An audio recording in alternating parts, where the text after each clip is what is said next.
शायरी से और कविताओं से, पोएम से, उर्दू से बहुत बचपन से मैं मुतासिर रहा हूँ। मैंने बहुत सारी किताबें इसके ऊपर पढ़ी हैं और शुरू से मेरी ये एक मुराद थी, इच्छा थी कि क्यों ना शायरियों के ऊपर एक पिक्चराइजेशन होना चाहिए। उसी के चलते मेरी मुलाकात अरुणेंद्र कुमार जो राइटर हैं मकतूब के, उनसे मेरी मुलाकात एक सोशल मीडिया के थ्रू हुई। वहाँ पे मैंने उनको अपना ये कॉन्सेप्ट समझाया कि हम एक फ़िल्म बनाना चाहते हैं, एक शॉर्ट फिल्म बनाना चाहते हैं जिसमें डायलॉग्स ना होके शायरियाँ होंगी। मतलब जो एक्टर्स हैं, जो कैरेक्टर हैं फिल्म के अंदर, वो एक दूसरे से शायरियों के माध्यम से बात करेंगे। तो he really like the concept और हमारी टेलीफोनिक काफ़ी इसके ऊपर बात हुई एंड इवेंचुअली उन्होंने 2-3 महीने लगाए और अपना पहला ड्राफ्ट जो शायरियों का था, फिल्म का था, वो उन्होंने मुझे पेश किया।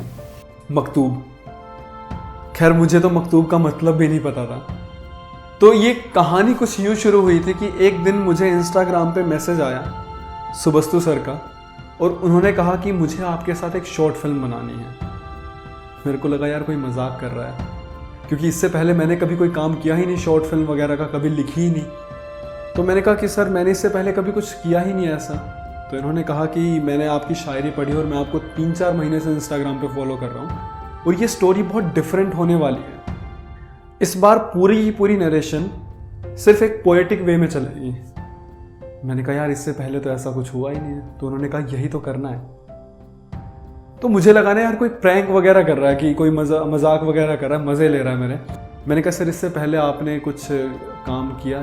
तो उन्होंने अपना काम भेजा पहले का, जो इन्होंने शॉर्ट फिल्म बनाई थी। और मैं देख के ना यार मैं लिटरली मतलब एक वो कहते हैं ना, हैरान भी हो जाना और एक बहुत खुश भी होना कि यार ऐसे इंसान के साथ काम करने का मौका मिल रहा है। और मैंने कहा यार ये कितना गजब का इंसान है। तो एक वो प्रेशर भी आ गया था और वो अंदर से खुशी भी थी कि यार कुछ अलग करने का मौका मिल रहा है। जो सबसे अच्छी बात है ना सुबस्तु सर की, वो ये है कि वो ना हर एक चीज़ में ना मतलब एक परफेक्शन ढूंढते हैं। मतलब आप पूरी कास्ट उठा के देख लो मकतूब के जो दोनों पार्ट्स आपने अभी तक देखे हैं, तो मतलब हर एक बंदा ना ऐसे लगेगा यार ये इसी रोल के लिए बना है। तो जो इनका विजन है ना वो बहुत क्लियर है। मतलब वो ना एक मेस्ड अप नहीं है कि यार ऐसा होना चाहिए था, ये कर लेते हैं, वो कर लेते हैं। जो इन्हें करना है वो इन्हें पता है कि मुझे करना क्या है। और यही वजह रही है कि मकतूब 1 इतना सेंसिटिव मुद्दा था ये, लेकिन उसको इतने सुलझे हुए वे में स्क्रीन पे प्रेजेंट किया गया। मकतूब 1 में आपने देखा हो, मकतूब 2 में देखा हो। तो जब मकतूब 1 कंप्लीट हो गई ना, तो सर का ना पहले इंडिकेशन आ गया था कि we will be going for part 2। मैंने कहा अच्छा पार्ट 2 भी बनेगा। तो ना अंदर ना एक डर भी रहता था कहीं सर किसी और राइटर को ना ले लें, क्योंकि इनके साथ काम करना ना एक अपने आप में मेरे लिए एक बहुत बड़ी बात रही है कि यार ऐसे इंसान के साथ काम करने को मिला है जहाँ पे मैंने खुद को ना री इन्वेंट किया। अरुण कुमार जो प्ले कर रहे हैं, उसके लिए एक ऐसा चेहरा चाहिए था जो बहुत ज़्यादा मैच्योर भी ना लगे और बहुत ज़्यादा छोटा भी ना लगे। तो बॉम्बे बेस्ड हेमांक से मेरी बात हुई। काफ़ी टाइम से हम लोग एक दूसरे को फॉलो करते थे सोशल मीडिया के ज़रिए और काफ़ी बार मैं उनसे मिल भी चुका था। He is a writer musician बुनियादी तौर पे, और काफ़ी टेलीविज़न के ऊपर और एड फिल्म्स के अंदर उन्होंने काफ़ी काम कर रहे हैं, एज ए एक्टर काम कर चुके हैं वो। मैं मुंबई में था और मुझे डायरेक्टर सर का कॉल आया कि मैं एक फ़िल्म बना रहा हूँ और वो एक शायरी बेस्ड फिल्म है, तो आप करना चाहेंगे? और अगर करना चाहते तो आप एक आपके फ़ोटोज़ भेज दीजिए ट्रेडिशनल में, और एक कुर्ता पजामा उस टाइप से, और आपकी कुछ वोकल्स भेजिए आप शायरी पढ़ते हुए। उसका मॉड्यूलेशन आप कैसे बोलते हैं, वो जानना चाहते थे कि मेरी आवाज़ कैसी आती है, मैं शायरी उस तरीके से बोल पाता हूँ या नहीं। और अरुण जो कैरेक्टर है वो एक शायर है और उसको हिंदी, उर्दू और इसकी बहुत समझ है, और वो उसका एक जर्नी होती है। लाइक वो पहले इतना कुछ नहीं जानता है शायरी के बारे में, धीरे धीरे वो समझ रहा है उसका कैसे वो जज्बात उसके अंदर आते हैं, कैसे वो अपने अंदर ही अंदर जी रहा है, कैसे चीज़ें सोच रहा है, कैसे उसको ज़िंदगी सिखा रही है।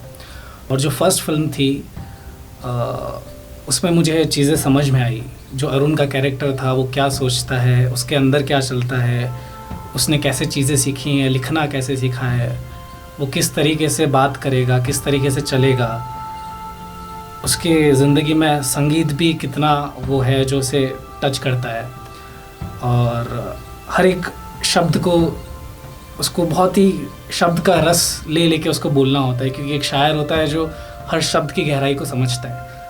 तो ऐसा कुछ कैरेक्टर था जो मेरे को धीरे धीरे उस पहली कहानी में समझ में आया जो हमने पहली मकतूब करी।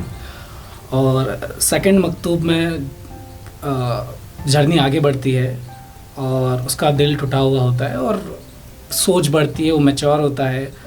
तो मुझे एक लॉस्ट अरुण का कैरेक्टर प्ले करना था जो खो गया है, जो यादों में है, जो खुद को संभाल भी रहा है, लिखना भी समझ रहा है, अपनी किताब की ओर भी बढ़ रहा है। इसमें डिफ़िकल्टीज़ ये थी कि ये जो नॉर्मल फिल्म होती है जिसमें रिटन डायलॉग्स होते हैं, और इसमें जो था वो शायरी बोलनी थी, और शायरी का एक अलग लहजा होता है, अलग तरीका होता है बात करने का, और उसको डायलॉग्स की तरह बोलना, शायरी को शायरी की तरह बोलना, और जो शायरी सामने वाला उस शायरी में जो बात कर रहा है उसको सुनना, उसको समझना।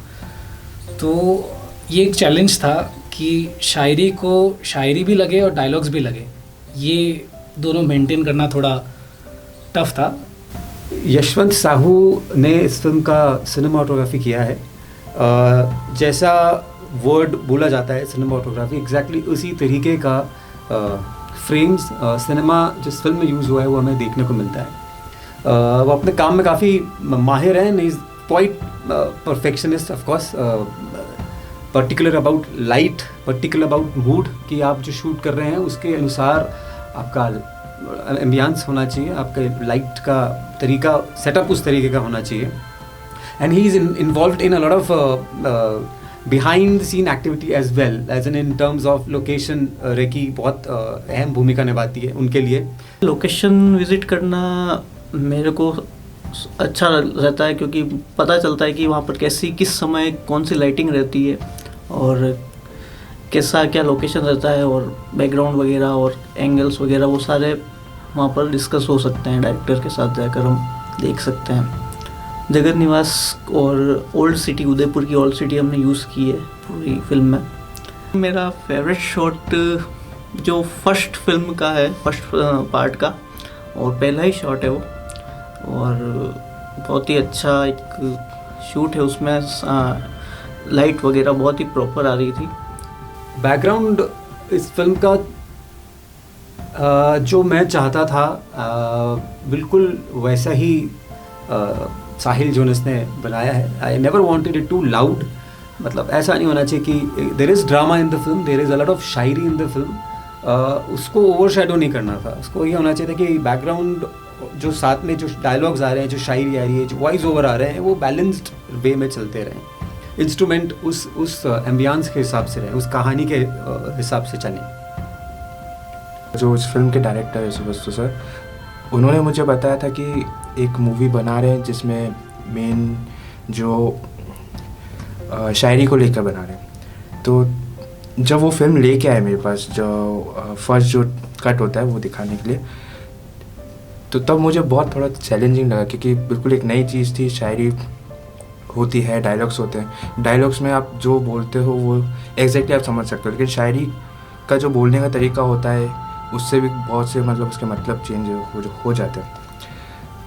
तो फिर मैंने वापस जो शायरी के ऊपर जो मूवीज़ होती हैं या फिर उसी के माहौल की जो होती है, तो वो मूवीज़ देखी, कुछ रिसर्च करी कैसा उनका जाता है। फिर मैंने जो मकतूब का फर्स्ट पार्ट था वहाँ से उसको वापस देखना स्टार्ट किया, तो 9, 10, 12, 15 बार देखा। फिर जैसे धीरे धीरे स्टार्ट किया तो फिर वो जैसे निकल के आया। फिर सर ने बोला कि यार मकतूब 3 भी करनी है। मैंने कहा अच्छा। तो मकतूब 1, मकतूब 2 से बहुत ज़्यादा टाइम लगा है मकतूब 3 को बनाने में, लिखने में, और उम्मीद है कि आप लोगों को पसंद आएगा। और एक सबसे हैरान करने वाली बात यह है कि आज सर से मुझे कांटेक्ट में रहते हुए आई गेस 1.5 साल हो गया या 1.25 साल हो गया और मैं सर से आज तक कभी मिला नहीं हूँ। हमारी फ़ोन पे बात हुई है, डिस्कशन हुआ है, शायद सिर्फ एक बार हमने वीडियो कॉल पे बात की होगी कि मतलब एक बार सर ने बोला कि यार ठीक है एक बार वीडियो कॉल पे बात कर लेते हैं अगर मिल ना पाए अभी तक। और हमने मकतूब के 3 पार्ट किए हैं, बहुत अच्छे तरीके से हुए हैं। और जैसा सर की एक्सपेक्टेशन थी ना, मैंने पूरी कोशिश किया कि यार सर की ना मैं एक्सपेक्टेशंस पे खरा उतरूँ। इस फिल्म का जो मेरा फेवरेट शॉट है वो मकतूब फर्स्ट पार्ट में है, जो पूल साइड में शूट किया हुआ है, जो यशवंत सर ने बहुत ही अच्छा शूट किया है। उसी में मेरी फेवरेट शायरी भी है। सेकंड फिल्म में जब जैसा होता है कि जो कैरेक्टर है उसका मतलब एक तरह से दिल टूटा हुआ है और दर्द में, तो एक वो दर्द वाला जो है वो पूरी मूवी में चलता है, एक वो फील जो चल रहा है, तो उसमें भी मतलब एक ऐसा था कि डार्क है और एक तरह से एक फैंटेसी वर्ल्ड मेरे को बनाना था उस मूवी के लिए जो उस कैरेक्टर का है। थर्ड पार्ट में जो सॉन्ग्स वगैरह है, जैसे तेरे इश्क में नचाया और जब तेरे शहर से गुजरता हूँ, इसका म्यूज़िक अरेंजमेंट किया था। और ये जो म्यूज़िक अरेंजमेंट जो हम कर रहे थे मूवी के 1 साल पहले हम स्टार्ट कर चुके थे, ये चीज़ थी। डायरेक्टर के साथ काम करने का कुछ अलग तजुर्बा कुछ है आप कुछ? फिल्म के अंदर आर्ट डायरेक्शन और कॉस्ट्यूम का कहानी के साथ मैच होना बहुत ज़्यादा ज़रूरी है। हिमांक लाल के जितने भी कॉस्ट्यूम्स हैं वो मैंने डिज़ाइन किए हैं और सेलेक्ट किए हैं कि क्या होने चाहिए। ब्लैक कॉस्ट्यूम क्यों होने चाहिए, बिकॉज एक खूबसूरत कहानी के बाद जब आप इश्क में जाते हैं और आपका इश्क पूरा नहीं होता है, वो मुकम्मल नहीं होता है, तो आप एक ऐसे जोन में चले जाते हैं कि ना आपको कुछ अच्छा लगता है, ना कोई आपको पहनने के अंदर कोई खुशी मिलती है, ना कहीं जाना पसंद होता है। तो एक ब्लैक कलर उसके कॉस्ट्यूम के लिए इसलिए लिया गया है कि विच इज़ ये कोई रंग नहीं है, ये एक इमोशन है इटसेल्फ ब्लैक। सारे डिपार्टमेंट से बहुत खूबसूरत काम किया है। फिल्म सिर्फ एक डिपार्टमेंट का खेल नहीं है, पूरी आर्मी लगती है एक फिल्म को बनाने के लिए, और सभी डिपार्टमेंट ने बहुत यूनिटी के साथ काम किया है। इस फिल्म का अच्छा लगना या खूबसूरत दिखना, लोगों को पसंद आना, ये सारा एक टीम वर्क है। अगर फिल्म बनानी है और आपकी टीम सही है तो आपकी फिल्म अच्छी भी बनेगी और लोगों तक वो पॉजिटिविटी भी पहुंचेगी। इस फिल्म की पब्लिसिटी डिज़ाइन करी है नवीन प्रजापत ने।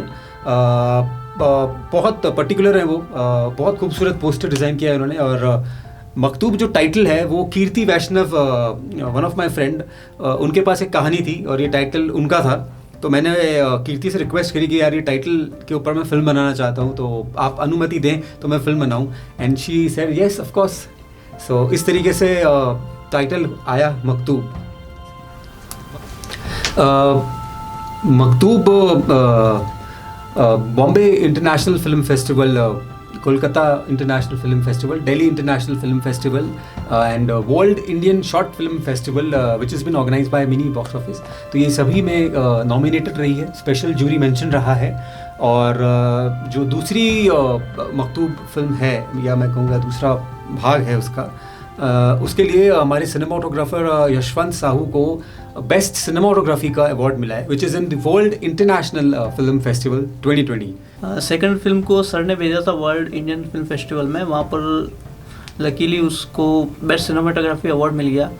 तो मुझे बहुत अच्छा लगा कि फिल्म को एक अवार्ड मिला है। सुबोस्तु सर के साथ काम करके मुझे बहुत कुछ सीखने को मिला है। लाइक एक एक्टर का कैरेक्टर क्या होता है, उसके अंदर की चीज़ें क्या होती हैं, वो कैसे सोचता है, कैसे बैठता है, कैसे चलता है, और वो एक कॉस्ट्यूम के आने के बाद क्या होता है। कॉस्ट्यूम के आने के बाद आप उस कैरेक्टर को और अच्छे से समझने लगते हो। और एक बहुत लाइफ चेंजिंग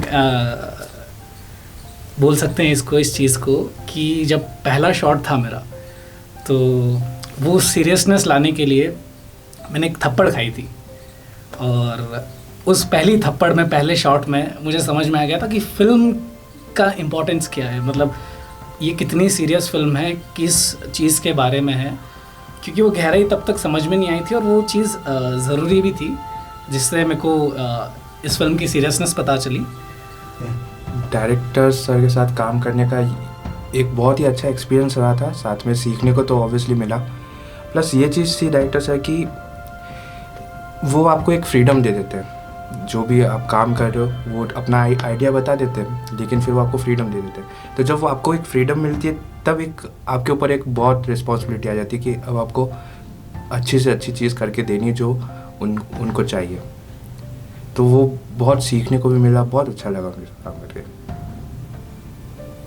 बहुत ही मज़ा आया उनके साथ काम करने में, पहले भी मैंने काम किया है उनके साथ। सबसे पहले मैं तहे दिल से शुक्रिया अदा करना चाहता हूँ यतीश जैन का, बिकॉज उनका काफ़ी सपोर्ट रहा है इस फिल्म में।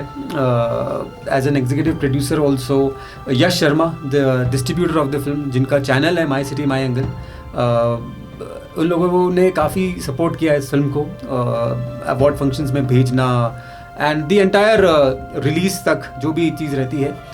और बहुत ही अच्छा रहा है अभी तक का सफ़र। हिमांग के साथ काम करना या फिर सर के साथ काम करना, मतलब पूरी टीम जो रही है ना वो बहुत अमेजिंग रही है। तो उम्मीद है आगे भी आपको बहुत अच्छा हम काम लेके आएँ, ठीक है, जिससे आप लोगों को सीखने को मिले, आप लोग खुद इंस्पायर हो पाए, या फिर आपको लगे यार ये तो ना कभी सोचा नहीं था कि शॉर्ट फिल्म में ऐसा भी किया जा सकता है। तो बहुत बहुत शुक्रिया आप लोगों का, ऐसे ही मकतूब 3 को भी अपना प्यार दें।